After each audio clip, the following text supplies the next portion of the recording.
First of all of you good morning. हम लोग फिर से इकट्ठा हुए हैं, साथ हुए हैं A to Z English grammar के बैनर तले। आज हम लोग सबसे पहले कुछ थोड़ा बहुत लिटरेचर भाग को देखेंगे और उसके बाद ग्रामर को देखेंगे, उसके बाद वोकैबुलरी देखेंगे। तो चलते हैं लिटरेचर में, शुरुआत करते हैं। आप इसको लिटरेचर समझिए, इसे आप जीके भी समझ सकते हैं, जनरल नॉलेज। तो आज हम लोग शुरू करते हैं लिटरेचर भाग को। लिटरेचर में लिस्ट ऑफ फादर को देखेंगे। List of father, father of English poetry किसे कहा जाता है? फादर ऑफ इंग्लिश पोएट्री किसे कहा जाता है? फादर ऑफ इंग्लिश पोएट्री किसे कहा जाता है? फादर ऑफ इंग्लिश पोएट्री किसे कहा जाता है? फादर ऑफ इंग्लिश पोएट्री कहा जाता है जॉफ्रे चौसर को। जॉफ्रे चौसर को फादर ऑफ इंग्लिश पोएट्री किसे कहा जाता है? जॉफ्रे चौसर को कहा जाता है। फादर ऑफ इंग्लिश पोएट्री किसे कहा जाता है? जॉफ्रे चौसर को कहा जाता है। Father of English prose, father of English prose, father of English prose King Alfred को कहा जाता है। King Alfred. Father of English poetry, father of English poetry Geoffrey Chaucer को कहा जाता है। Father of English poetry Geoffrey Chaucer को कहा जाता है। और father of English prose, father of English prose, father of English prose King Alfred को कहा जाता है। Father of English poetry Geoffrey Chaucer को कहा जाता है। Father of English prose King Alfred को कहा जाता है। Father of English novel, father of English novel, father of English novel, father of English novel, father of English novel Henry Fielding को कहा जाता है। हेनरी फील्डिंग को कहा जाता है। हेनरी फील्डिंग को कहा जाता है। फिर से father of English poetry Geoffrey Chaucer को कहा जाता है। Father of English prose King Alfred को कहा जाता है। और father of English novel Henry Fielding को कहा जाता है। Father of English novel Henry Fielding को कहा जाता है। Father of English novel Henry Fielding को कहा जाता है। Father of English modern prose, father of English modern prose, father of English modern prose Francis Bacon को कहा जाता है।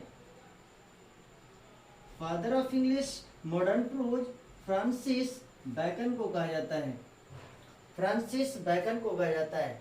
Father of English poetry Geoffrey Chaucer को कहा जाता है। Father of English prose King Alfred को कहा जाता है। और father of English novel Henry Fielding को कहा जाता है। Father of English modern prose Francis Bacon को कहा जाता है। फ्रांसिस बैकन को कहा जाता है।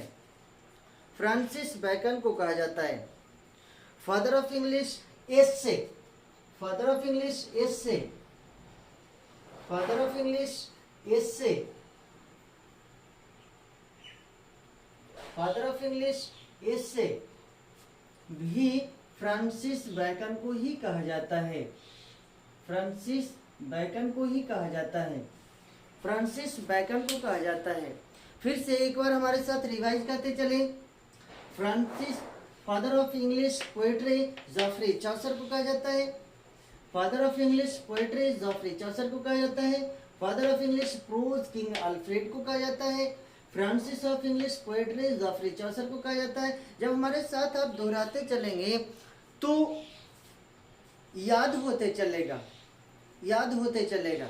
इसलिए कोशिश करें कि अपने ज़बान खोलें और हल्का हल्का आवाज़ में साउंड, हल्का लाउडली साउंड की ज़रूरत नहीं है, हल्का स्लोली साउंड में ही बोलते चलेंगे, तब जाकर के आपको याद भी होते चलेगा। इसलिए हम लोग फिर से रिवाइज करेंगे। Father of English poetry Geoffrey Chaucer को कहा जाता है। Father of English prose King Alfred को कहा जाता है। Father of English prose King Alfred को कहा जाता है। Father of English novel Henry Fielding को कहा जाता है। Father of English novel Henry Fielding को कहा जाता है। Father of English modern prose Francis Bacon को कहा जाता है। Father of English modern prose Francis Bacon को कहा जाता है। Father of English essay Francis Bacon को ही कहा जाता है।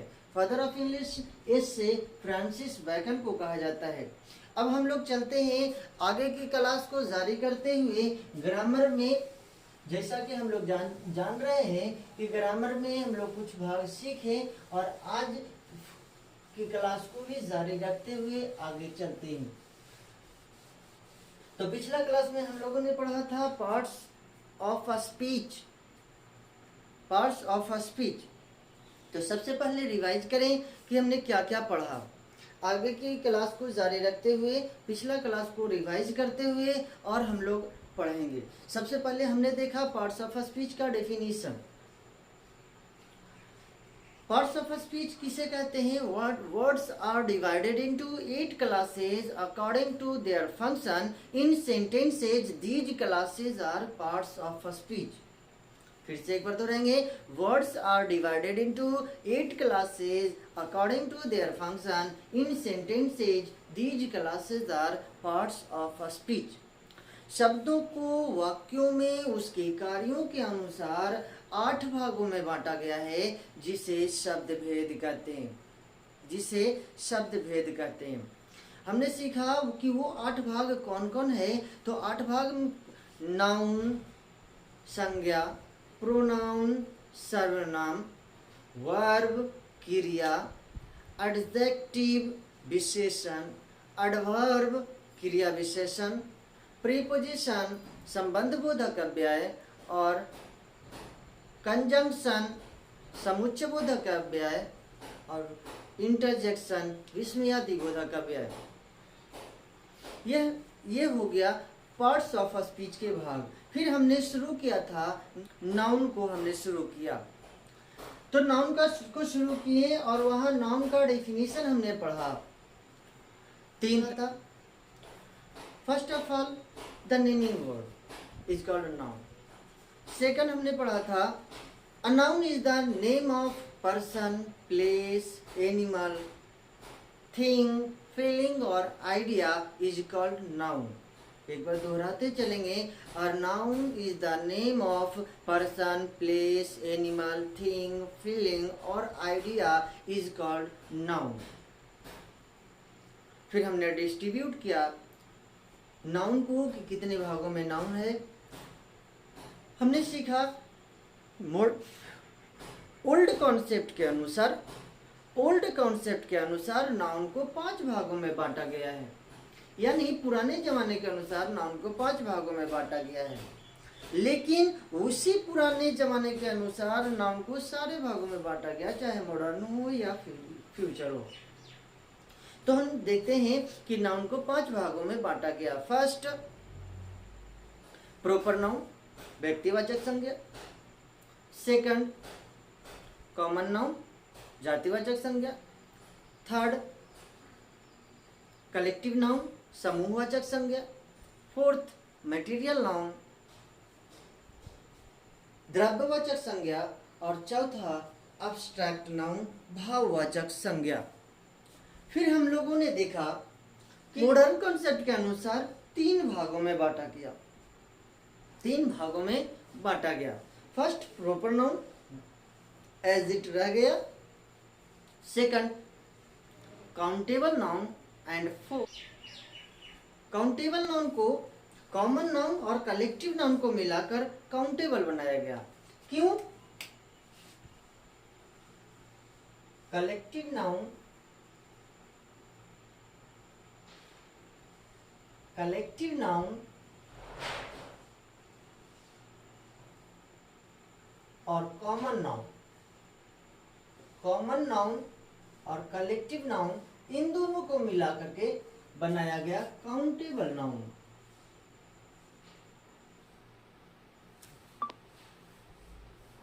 कॉमन नाउन, कलेक्टिव नाउन, इन दोनों को मिलाकर बनाया गया काउंटेबल नाउन। क्यों? क्योंकि कॉमन नाउन का मतलब ही होता है जातिवाचक संज्ञा,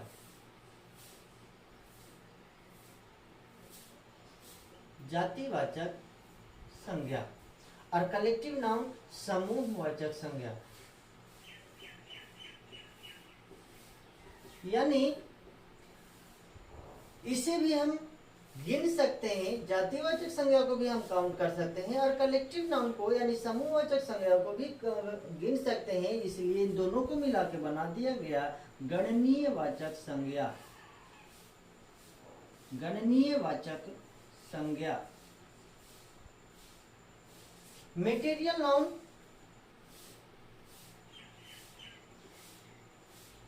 एंड एब्स्ट्रैक्ट नाउन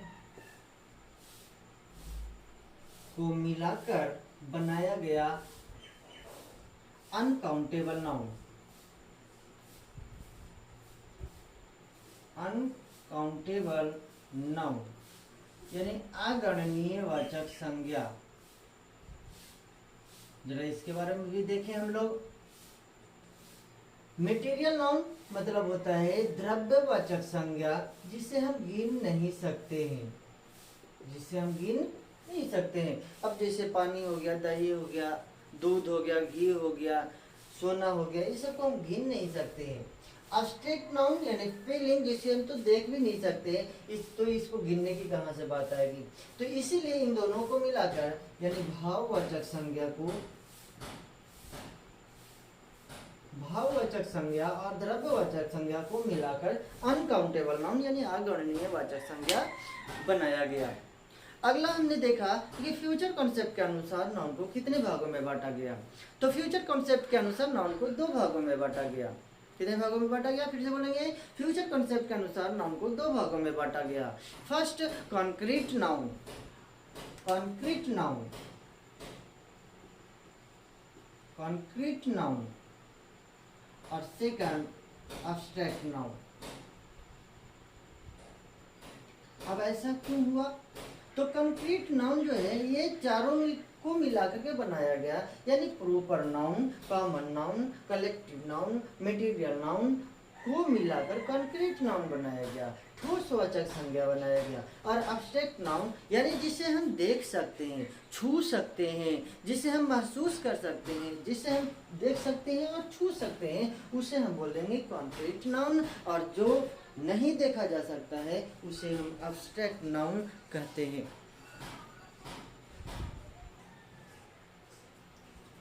तो आगे की क्लास, पिछला क्लास को हमने रिवाइज किया, अब आगे की क्लास को हम जारी रखते हुए और चलते हैं डेफिनेशन ऑफ नाउन। फर्स्ट हमने प्रॉपर नाउन के बारे में बताया, व्यक्तिवाचक संज्ञा,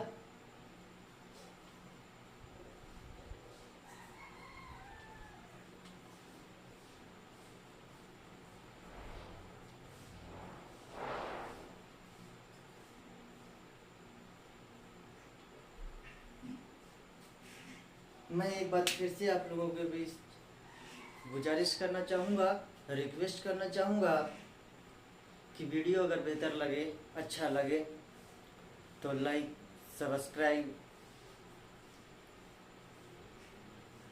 शेयर, और किसी तरह का प्रॉब्लम हो, दिक्कतें हो तो कमेंट्स करना ना भूलें, कमेंट्स करना ना भूलें। किसी भी तरह का दिक्कत हो तो कमेंट्स करके हमसे संपर्क कर सकते हैं। उसका शेयर, उसके प्रॉब्लम को मैं सोल्व करने की कोशिश करूँगा।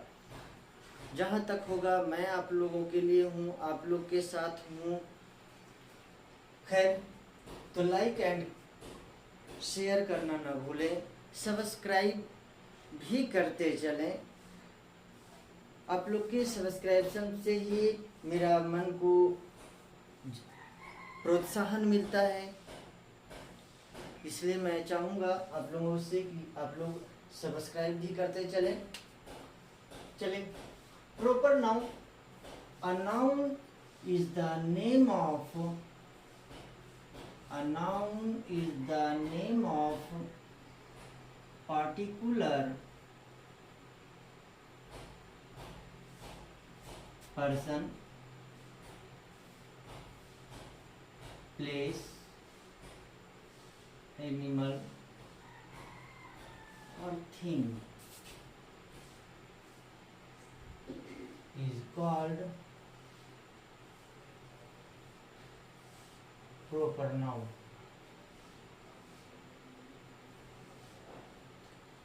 As an example, फिर से दोहराएंगे, a noun is the name of particular person, place, animal or thing is called proper noun. कोई भी व्यक्ति का नाम, जगह का नाम, जानवर का नाम, कोई वस्तु के नाम, अगर स्पेसिफिक नाम ले लिया जाए तो वो प्रॉपर नाउन कहलाता है। स्पेसिफिक स्पेशल नाम ले लिया जाए तो उसे प्रॉपर नाउन कहते हैं। हमारे साथ रिवाइज करते चलेंगे। A noun is the name of particular person, place, animal, thing is called proper noun. फिर से दोहराएंगे, a noun is the name of particular person, place, animal और thing. A noun is the name of particular person, place, animal और thing is called proper noun. A noun is the name of particular person, place, animal और thing is called proper noun. A noun is the name of person, place, animal और thing, यानी किसी व्यक्ति,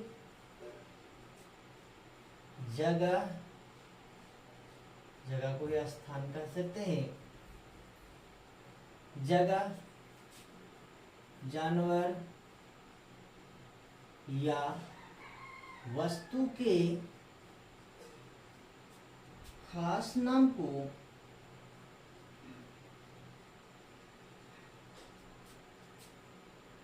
व्यक्तिवाचक संज्ञा कहते हैं। व्यक्तिवाचक संज्ञा कहते हैं। खास नाम को, जहाँ पार्टिकुलर आ गया, खास नाम हो गया तो उसे हम प्रॉपर नाउन कहेंगे। सेकंड हमने देखा था कॉमन नाउन। कॉमन नाउन जातिवाचक संज्ञा, जातिवाचक संज्ञा, जातिवाचक संज्ञा, common noun. Common noun, a common noun means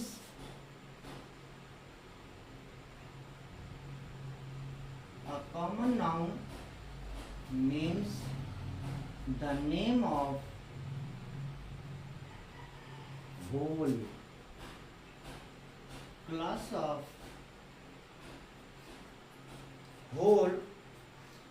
of a person. A common noun means the name of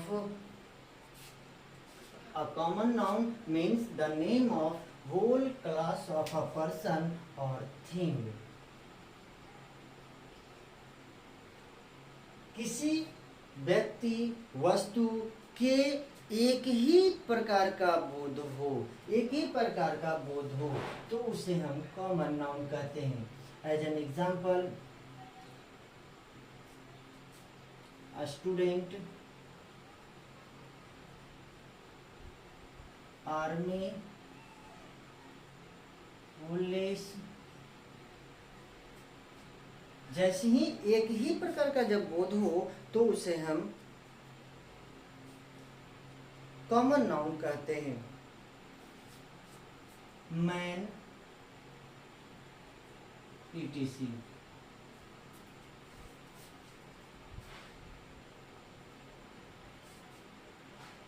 आप फिर से दोहराएंगे। A noun is the name of particular person, place, animal और thing is called proper noun. A noun is the name of particular person, place, animal और thing is called proper noun.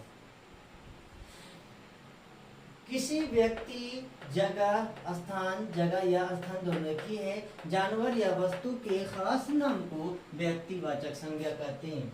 Common noun यानी जातिवाचक संज्ञा। A common noun means the name of whole class of a person और thing is called common noun. अगला हमने सीखा, अगला है कलेक्टिव नाउन, समूहवाचक संज्ञा। कलेक्टिव नाउन, समूहवाचक संज्ञा। कलेक्टिव नाउन, समूहवाचक संज्ञा। कलेक्टिव नाउन, समूहवाचक संज्ञा। कलेक्टिव नाउन, समूहवाचक संज्ञा। कलेक्टिव नाउन, समूहवाचक संज्ञा। A collective noun is the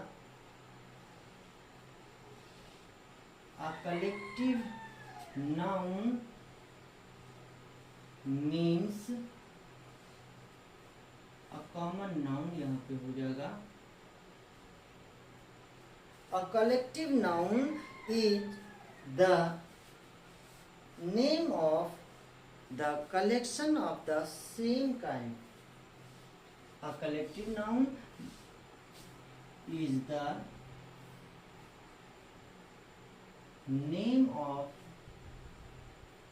collection of a collective noun is the name of collection of the same kind of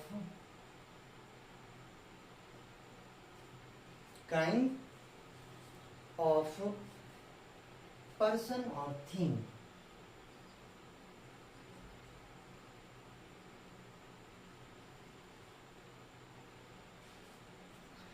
A collective noun is the name of collection of same kind of person or thing. यानी किसी व्यक्ति, वस्तु के पूरे समूह का एक ही प्रकार के बोध हो, एक ही प्रकार की वस्तु का बोध हो, तो उसे हम कलेक्टिव नाउन कहते हैं। कलेक्टिव नाउन कहते हैं। किसी व्यक्ति, वस्तु के पूरे समूह का, एक ही प्रकार के समूह का बोध हो, तो उसे हम कलेक्टिव नाउन कहते हैं। एज एन एग्जाम्पल, यहाँ पे हम एग्जाम्पल में ले सकते हैं कोई किसी और चीज, क्योंकि स्टूडेंट जो है एक ही प्रकार का बोध हो जाएगा, सब पढ़ने वाले बच्चे ही रहेंगे, चाहे वो बॉयज हो या गर्ल्स हो, ये सारा जो है स्टूडेंट के रूप में हो जाएगा। पुलिस, एक ही प्रकार के, एक ही ड्रेस में सारे लोग रहते हैं, एक ही प्रकार के, इसलिए ये जो है कलेक्टिव नाउन में आ जाएगा। आर्मी कलेक्टिव नाउन में आ जाएगा। बंच, बंच बने एक ही प्रकार की जो गुच्छा होगा, की ऑफ बंच कह सकते हैं आप, की ऑफ बंच, चाबियों का गुच्छा, ये सब कलेक्टिव नाउन में आ जाएगा। यहाँ चलते हैं, जैसे कोई भी एक पूरे क्लास के बारे में बोध हो, जैसे बुक, पेन, मैन, अब टेबल, etc। ये सब जो है पूरे क्लास, ये कॉमन नाउन में आ जाएगा। बुक स्पेसिफिक अगर हम कह देंगे तो कि मैथ का बुक, तो प्रॉपर नाउन आ जाएगा। बुक कह देंगे जनरल कोई भी बुक, चाहे मैथ का हो, साइंस का हो, इंग्लिश का हो, तो वो सारा क्या हो जाएगा, कॉमन नाउन में आ जाएगा। लेकिन अगर एक समूह का जो बोध हो, तो उस तरह के हम उसको हम कलेक्टिव नाउन कहते हैं। आगे चलते हैं, चौथा मटेरियल नाउन के बारे में।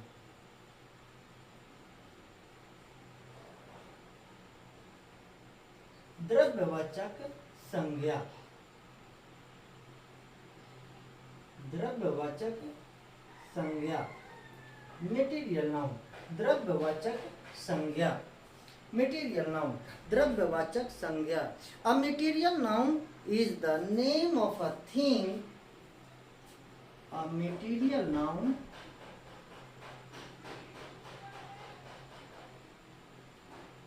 is the name of a thing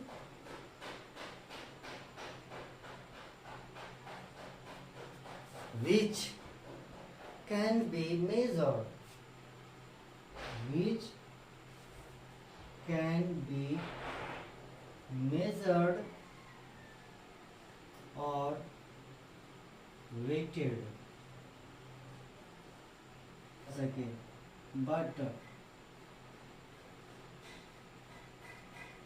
but cannot be counted.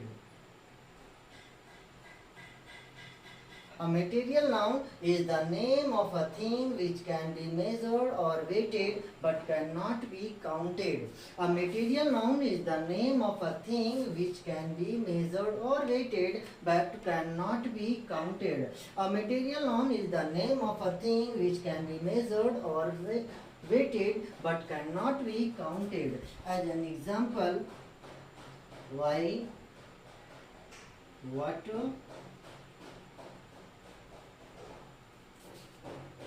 he,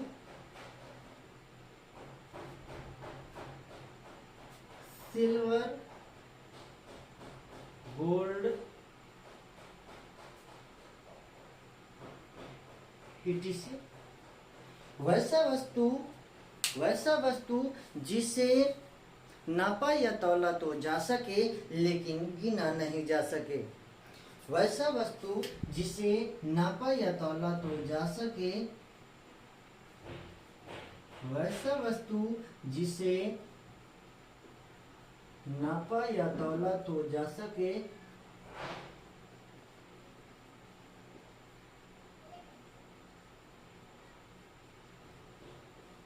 लेकिन गिना नहीं जा सके।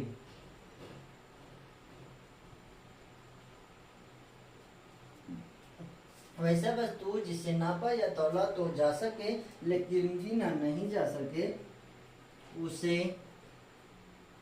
द्रव्यवाचक संज्ञा कहते हैं। द्रव्यवाचक संज्ञा कहते हैं। द्रव्यवाचक संज्ञा कहते हैं। जैसे तेल, पानी, घी, चांदी, गोल्ड, ये सारा जो है द्रव्यवाचक संज्ञा में आएगा। अगला है पांचवा, एब्स्ट्रैक्ट नाउन, भाववाचक संज्ञा। एब्स्ट्रैक्ट नाउन, भाववाचक संज्ञा। एब्स्ट्रैक्ट नाउन, भाववाचक संज्ञा। एब्स्ट्रैक्ट नाउन, भाववाचक संज्ञा। An abstract noun is the name of an abstract noun is the name of person, name of the thing which, name of the thing which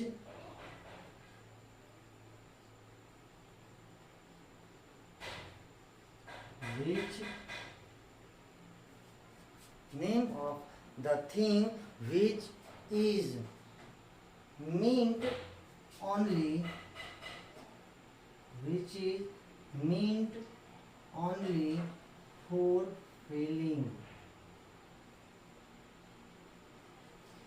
An abstract noun is the name of the thing which is meant only for feeling.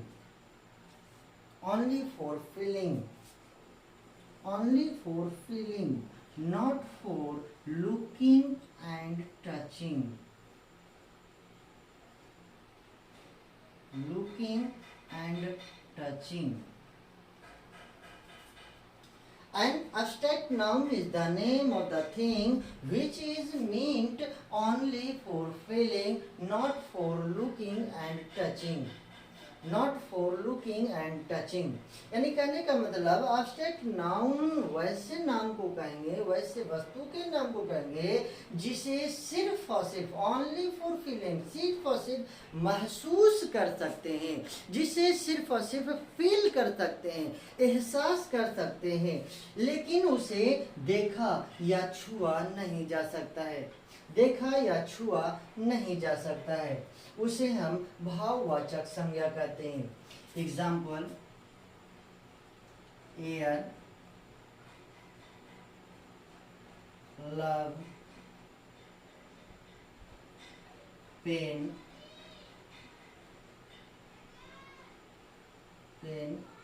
etc, यानी हवा, प्यार, दर्द, pen मतलब होता है दर्द, PAIN, pen, pen मतलब होता है दर्द। भाववाचक संज्ञा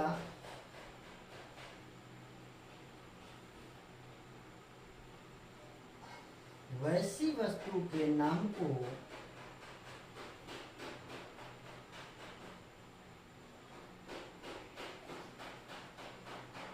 कहते हैं जिसे सिर्फ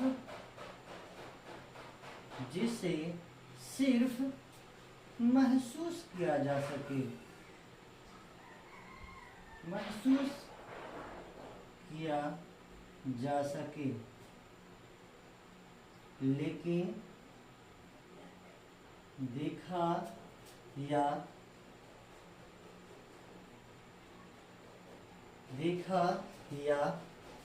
छुआ नहीं जा सके।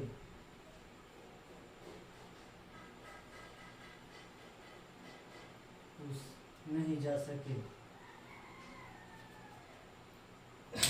भाववाचक संज्ञा वैसी वस्तु के नाम को कहते हैं जिसे सिर्फ महसूस किया जा सके लेकिन देखा या छुआ नहीं जा सके।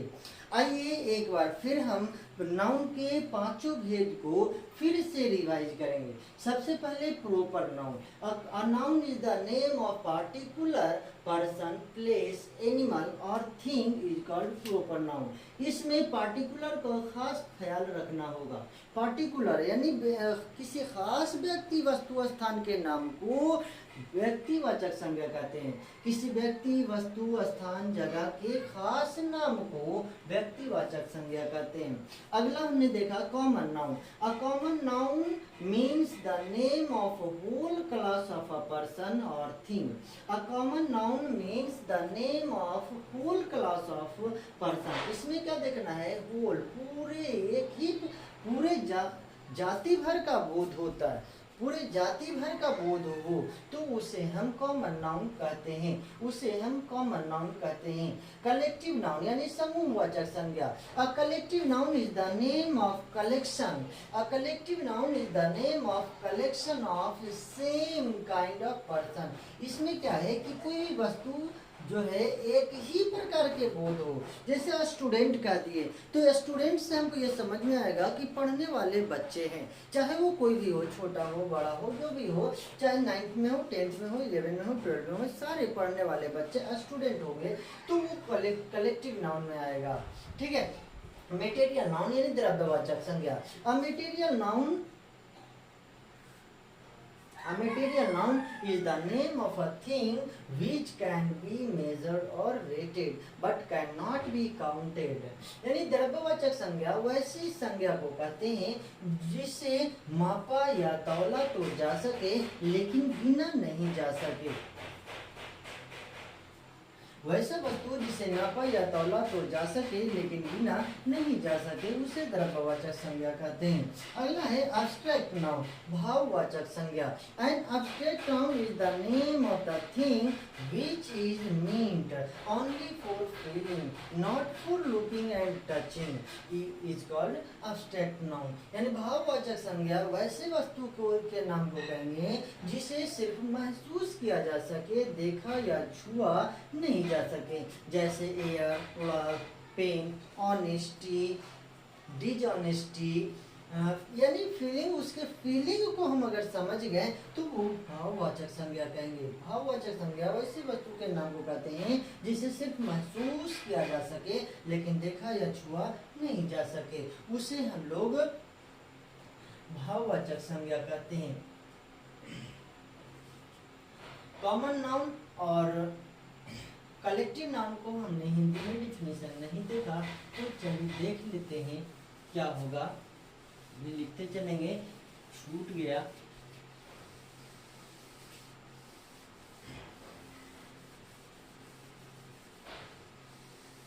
कॉमन नाउन और कलेक्टिव नाउन का डिफिनेशन तो हम हिंदी में नहीं लिखे।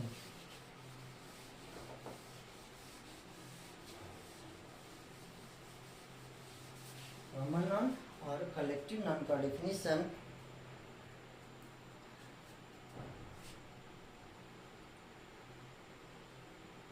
कॉमन नाउन यानी जातिवाचक संज्ञा।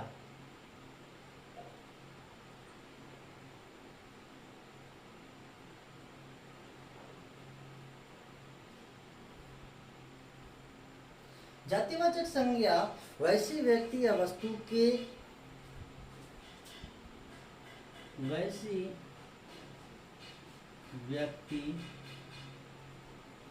वस्तु या जानवर के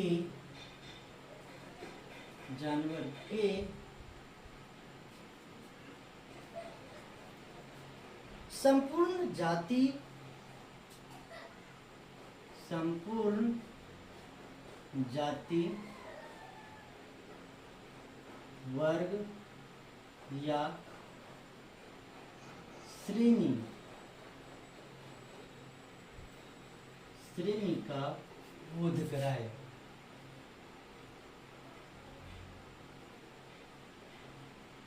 वैसी व्यक्ति वस्तु या जानवर के संपूर्ण जाति, वर्ग या श्रेणी का बोध कराए उसे कॉमन नाउन कहते हैं। कॉमन नाउन कहते हैं यानी जातिवाचक संज्ञा कहते हैं। कलेक्टिव नाउन समूहवाचक संज्ञा।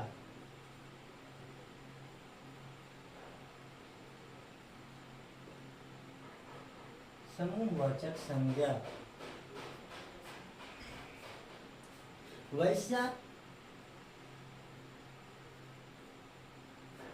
वैसी वस्तु या समूह, वैसी वस्तु के समूह का बोध हो जो एक ही प्रकार का हो।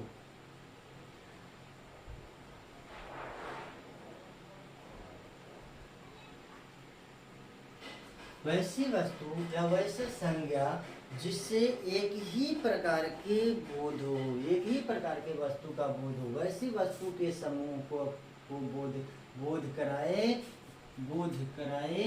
जो एक ही प्रकार के हो, उसे समूहवाचक संज्ञा कहते हैं। उसे समूहवाचक संज्ञा कहते हैं।